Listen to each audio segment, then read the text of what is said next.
Todo início de ano, para muita gente, é tempo de preocupação. Além das dívidas acumuladas do fim de ano, tem rematrícula e materiais escolares, IPTU, IPVA, boletos e faturas sem fim. E quando a pergunta é se as finanças estão em dia, as pessoas parecem saber fazer a tarefa de casa. Faço tipo uma caderneta, sabe? Vou anotando tudo que eu tenho que pagar, tudo que eu devo e não passo disso. Como é que você organiza suas finanças para não ficar no vermelho, por exemplo, no início do ano Nunca quando vem? fiquei, nunca fiquei. Eu não uso cartão, porque eu, graças a Deus, eu sempre tenho dinheiro por mês, né? Mas será que na prática as pessoas conseguem realmente controlar a ponto de não passar aquele aperto?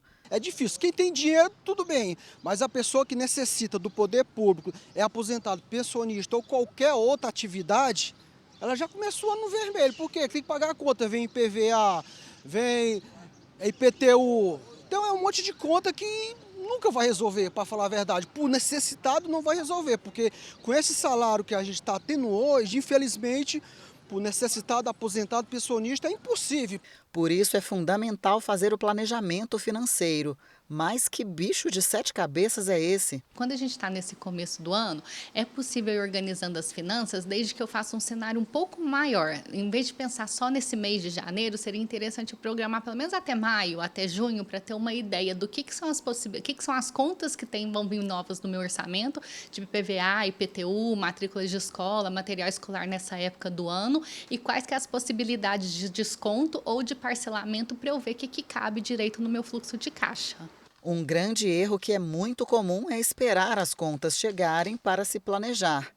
E agora que elas chegaram, o que fazer? Normalmente, o principal erro cometido é a gente deixar para a última hora. A gente fala que, na verdade, agora em 2024, eu deveria estar planejando 2025, né, e não 2024. Porque se eu entendo que eu tenho R$ 1.000 de PVA, R$ 1.000 de IPTU, 1.000 dinheiros com Natal que eu gasto no ano, vamos supor, esses R$ 3.000 dividido em 10 vezes, eu teria que estar guardando R$ 300 todo mês do meu orçamento esse ano para conseguir fazer frente a esses gastos no final e no começo do ano, né? Então eu acho que o principal erro que a gente comete é deixar sempre para a última hora.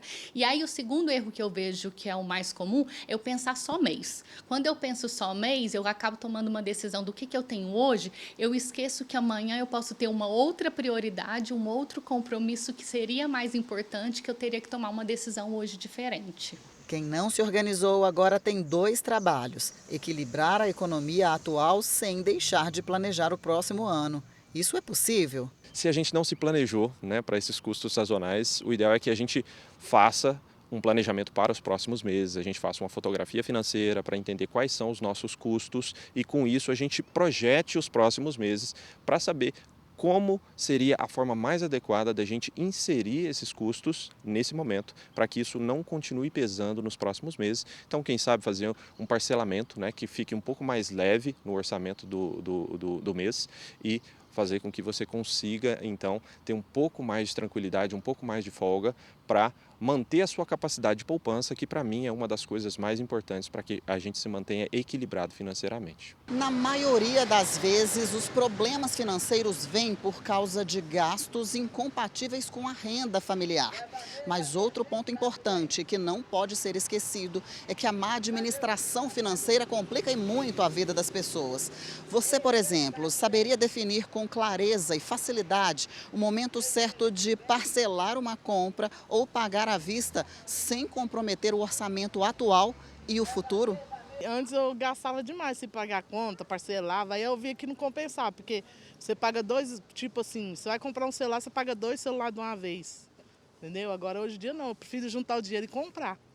Fazer um planejamento. É. Às vezes a gente ganha pouco, tem que parcelar, né, para ter alguma coisa, né? Não tem como.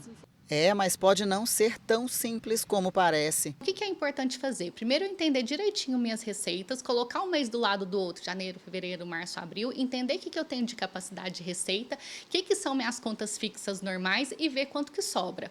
A partir daquela sobra, eu vou pegar, então, o que são as minhas obrigações e qual que é a oportunidade que eu tenho de cada uma delas.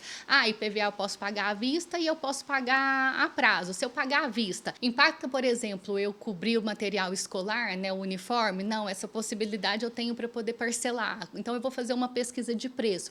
Eu preciso ir organizando. E aí, o que é que vale a pena? Eu preciso entender também o que eu tenho de receita, o que é que veio de saldo do ano passado, né? O que é que vai sobrar dessa receita adicional, o que é que vem de receita agora e como que eu entendo, né, meu fluxo e minha capacidade de pagamento nesse semestre ou nesse trimestre para poder aproveitar não só os descontos financeiros que eu posso ter, mas também qual que é a melhor parte de aliviar isso no meu fluxo de caixa.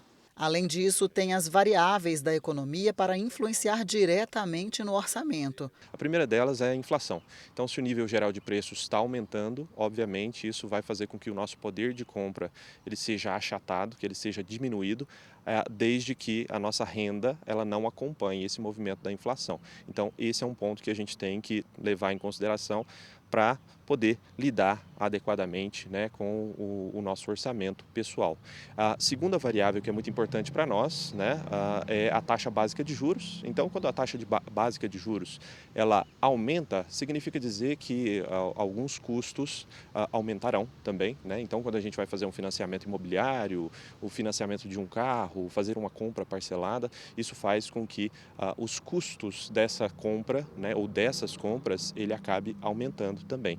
Em terceiro lugar, ficar de olho na taxa de crescimento do PIB, do Produto Interno Bruto, porque se a nossa economia está crescendo, isso significa dizer que provavelmente a gente vai estar gerando mais emprego. Se a gente tem mais emprego, as pessoas têm mais renda, isso vai fazer com que elas consigam lidar melhor com os custos básicos de vida. Então, eu acho que essas três variáveis são fundamentais para que a gente fique de olho, né, para que a gente leve em consideração e que, obviamente, vão ter um impacto no orçamento das famílias. Mas não precisa se desesperar, se estiver disposto a não cruzar os braços. O passo mais importante, talvez, para que a gente consiga se organizar melhor financeiramente, é entender para onde está indo o nosso dinheiro nos últimos tempos. É fazer essa fotografia financeira, porque a partir dessa identificação clara de para onde está indo o dinheiro, a gente tem a possibilidade de mudar o rumo das coisas a partir daquele momento. Então, nesse olhar, você consegue identificar aqueles gastos que talvez não sejam tão relevantes para poder definir quais serão os rumos, né, do seu orçamento nos próximos meses, obviamente definindo prioridades, ou seja, a gente precisa direcionar o dinheiro para aquilo que a gente acha que realmente é importante para nós, seja no presente ou no futuro.